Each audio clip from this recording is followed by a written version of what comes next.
আপনারা জানেন যে ত্রয়োদশ জাতীয় সংসদ নির্বাচন এবং গণভোট আজকে কিছুক্ষণ আগে সম্পন্ন হয়েছে। আমরা নির্বাচন কমিশন, সশস্ত্র বাহিনী, অন্তর্বর্তীকালীন সরকার এবং আইনশৃঙ্খলা বাহিনী সহ নির্বাচন পরিচালনার সঙ্গে সম্পৃক্ত সবাইকে আন্তরিকভাবে ধন্যবাদ ও শুভেচ্ছা জ্ঞাপন করছি। এই নির্বাচনে সহিংসতার কারণে অনেকেই আহত হয়েছেন, নানা কারণে অনেকেই দুঃখজনকভাবে নিহত হয়েছেন। তাদের পরিবারের প্রতি সমবেদনা ও সহমর্মিতা প্রকাশ করছি।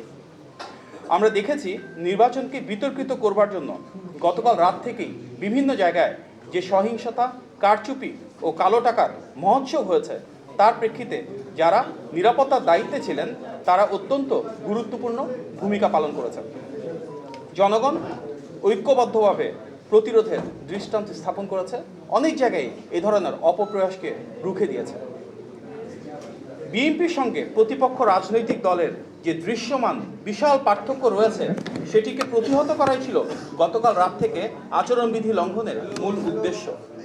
সেজন্য ভোটারদেরকে হুমকি প্রদানের মাধ্যমে নিরুৎসাহিত করে ভোট কেন্দ্র থেকে দূরে রাখার একটি অপচেষ্টা করা হয়। এই দুর্ভাগ্যজনক ঘটনাগুলো যদি না ঘটতো, হয়তো ভোট কেন্দ্রে ভোটারের উপস্থিতি আরও বেশি হতে পারত।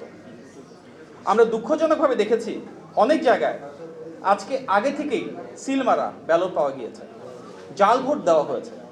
কিছু ক্ষেত্রে মৃত মানুষের ভোট দেওয়ার অভিযোগ যেমন এসছে, ঠিক একইভাবে নিজেদের ভোট দিতে পারেননি বলেও অনেক ভোটার অভিযোগ করেছেন, যা প্রমাণ করে ফ্যাসিবাদী আমলের মতোই একজনের ভোট অন্যজন দেওয়ার আপনার রুচির সাথে মানানসই স্টাইলিশ সব ডিজাইন থেকে বেছে নিন জংমুক্ত ও long lasting shine basin tap. Fittings shine তো সবকিছু ফাইন। সংস্কৃতি এখনো পুনঃপ্রতিষ্ঠিত করা হবে।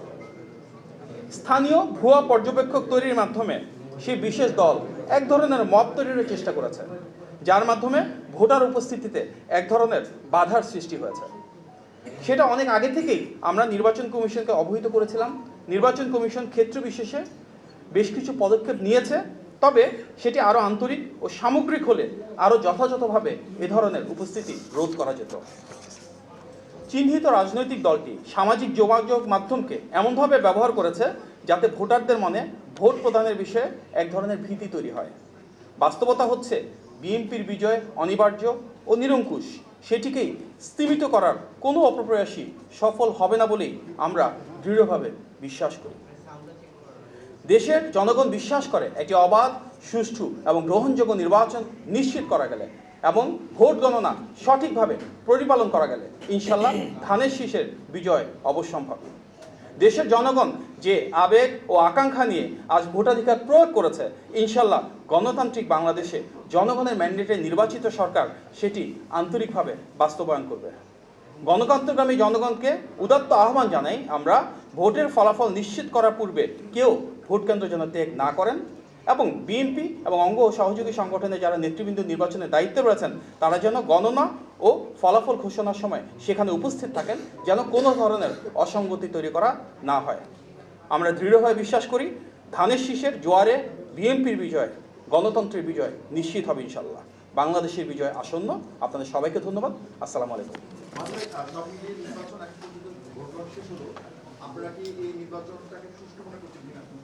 আপনি মনে হয় যে ডক্টর মাহাদি আমিন তার যে লিখিত বক্তব্য যেটি দিয়েছেন তার মধ্যে থেকে এই ব্যাপারে সুস্পষ্টভাবে এই কার্যক্রমের সাথে নির্বাচন পরিচালনার সাথে যারা সংশ্লিষ্ট ছিলেন তাদেরকে ধন্যবাদ জানিয়েছি। আপাতত দৃষ্টিতে সেই ক্ষেত্রে আমাদের অবস্থানটা খুবই পরিষ্কার যে আমরা মনে করি যে নির্বাচনের প্রক্রিয়ার একটি অংশ এখনও বাকি আছে, সেটি হচ্ছে গণনা, এবং তারপরেই বোধহয় প্রকৃতপক্ষে মতামত দেওয়া হলে সেটি হবে প্রকৃত মতামত।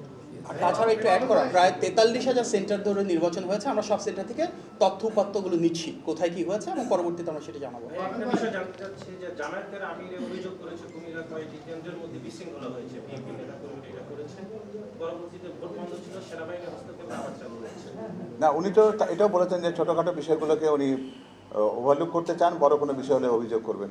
আমার মনে হয় যে নির্বাচনের ক্ষেত্রে বাংলাদেশের ইতিহাসে বা বাংলাদেশের নির্বাচনের ঐতিহ্যে এরকম সাময়িকভাবে ভোট গ্রহণ স্থগিত থাকা এবং পুনরায় চালু হওয়ার এই ব্যাপারটি নতুন কোনো সংস্কৃতি না, সুতরাং এটি উল্লেখ করবার মতো কোনো বিষয় বলে আমরা মনে করি না। তবে আমি একটু অ্যাড করছি, আমরা কিন্তু একটু আগে যে কনফারেন্সটা করেছিলাম বিকালে সেখানেও বলেছি কুমিল্লার মুরাদনগর, নোয়াখালী, হাতিয়া এবং বেশ কিছু জায়গায় অনেক অসঙ্গতি রয়েছে, সেগুলো নিয়ে আমরা পরে বিস্তারিত আলোচনা করব। সামগ্রিকভাবে 300 আসন এবং 43,000 কেন্দ্র থেকে প্রাপ্ত পূর্ণাঙ্গ তথ্যের উপর ভিত্তি করে। পাবেল ভাই, আপনারা অভিযোগ করলেন যে এর আগেও মৃত ব্যক্তিরা ভোট দিচ্ছে, এরকম অভিযোগ ছিল, এবারও আপনারা বলেন যে মৃত ব্যক্তিরা ভোট দিচ্ছে। এটার বিষয়ে কি সুনির্দিষ্ট কোনো তথ্য আপনাদের কাছে আছে? সুনির্দিষ্ট তথ্য, যেহেতু আপনারা অভিযোগ করছেন যে মৃত ব্যক্তিরা ভোট না, এই ব্যাপারে অভিযোগটা আমাদের কাছে এসেছে। সুনির্দিষ্ট কোনো সেই অভিযোগটা আপনারা যদি জানতে চান তাহলে আমরা এই ব্যাপারে সুনির্দিষ্ট যে তথ্যটি আছে সেটি আপনাদেরকে পরে সরবরাহ করব। আপনারা এখানে বলতে পারেন যেহেতু অভিযোগটা আপনাদের কাছে সরাসরি আসছে এবং আপনারা অভিযোগটা উপস্থাপন করেছেন। না, আমরা এই অভিযোগের ব্যাপারটি যেটি আছে, অভিযোগ তো অভিযোগই, কোনো অভিযোগের সত্যতাকে প্রমাণ করার আগে তো একেবারে জোর গলায় সেটা বলা যায় না। আমরা একটা দায়িত্ববান রাজনৈতিক দল হিসেবে আমরা মনে করি যে আমরা যে কোনো কথাই বলবো সেই কথার ভেতরে যেন বস্তুনিষ্ঠতা থাকে। এটি অভিযোগ হিসেবে এসেছে, আমাদেরকে পুরো বিষয়টাকে একটু যাচাই বাছাই করে আমাদের একটু সময় দিন, আমরা এই ব্যাপারে আপনাদেরকে পূর্ণাঙ্গ তথ্য দেবো।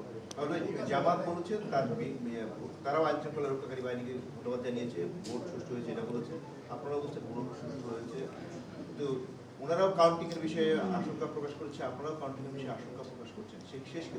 সেক্ষেত্রে এটি কোনো শেষ পর্যন্ত রেজাল্টে কোনো প্রভাব পড়বে কিনা আসলে? হ্যাঁ, খুবই গুরুত্বপূর্ণ একটি প্রশ্ন, কারণ আমার মনে হয় যে দিন শেষে ভোটাররা যে ভোটটা দিয়েছেন সেটি গণনায় তার প্রতিফলন দেখা একটা ভোটার বা একজন জনগণ হিসেবে তাদের যেমন প্রত্যাশা, একটা রাজনৈতিক দল হিসেবে আমরা এই নির্বাচনের প্রতিদ্বন্দ্বিতায় ছিলাম।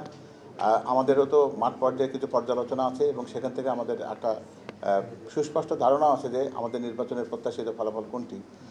আমরা সেটিকে গভীরভাবে পর্যালোচনা করছি। আমাদের যারা এজেন্ট, যারা গণনার সাথে সংশ্লিষ্ট থাকবেন তাদেরকে আমরা সজাগ দৃষ্টি রাখতে বলেছি, কারণ আমরা জানি যে এর আগে বেশ কিছু বিষয় এই গণনার সাথে জড়িয়ে থাকে। যেমন কখনো কখনো এমন হয় যে প্রদত্ত ভোটের সাথে ব্যালটের সংখ্যার গরমিল হয়, অনেক ব্যালটের পেছনে প্রিজাইডিং অফিসারের সই স্বাক্ষর থাকে না, অনেক ক্ষেত্রে কোনো বান্ডিল যেটা 100টা হয় সেখানে কোনো জায়গায় 110কে 100 গোনা হয়, আবার কোনোটাতে 90কে 100 করা হয়। আবার গণনার সময় সেই জায়গায় কোনো দেখা যায় যে কোনো একটা বিশেষ প্রতীকের ভেতরে অন্য একটা প্রতীককে ঢুকিয়ে দেওয়া হয়। একটা বিষয় আপনাদের বোধহয় পরিষ্কার মনে রাখা দরকার যে প্রিজাইডিং অফিসার এবং তার সাথে যে পোলিং অফিসাররা তারা মিলে কিন্তু কয়েকজন ব্যক্তি একসাথে অনেকগুলো ব্যালটগুলোকে একখানি করে কিন্তু স্তূপাকার জায়গা থেকে এগুলোকে বেছে বেছে করেন। এবারে চ্যালেঞ্জটা আরেকটু বেশি, কারণ এখানে একই বাক্সের ভেতরে কিন্তু 2 রকম ব্যালট ফেলা হয়েছে, যেটা গণভোটের ব্যালট আবার একটা জাতীয় সংসদ নির্বাচনের ব্যালট। এবং গণনার সেই ব্যাপারে জায়গাতে আমাদের এজেন্টের পক্ষ থেকে শুধুমাত্র একজন এজেন্টই থাকবেন। তো সুতরাং এই জায়গাতে তীক্ষ্ণ দৃষ্টি রাখাটা কঠিন এবং বাংলাদেশের অনেক জায়গা আছে যেখানে আলোর স্বল্পতা রয়েছে, বিদ্যুৎ বিভ্রাট হওয়ার আশঙ্কা আছে। সেই চ্যালেঞ্জগুলোকে মাথায় রেখে কিন্তু এই কথাটা বলা হয়েছে।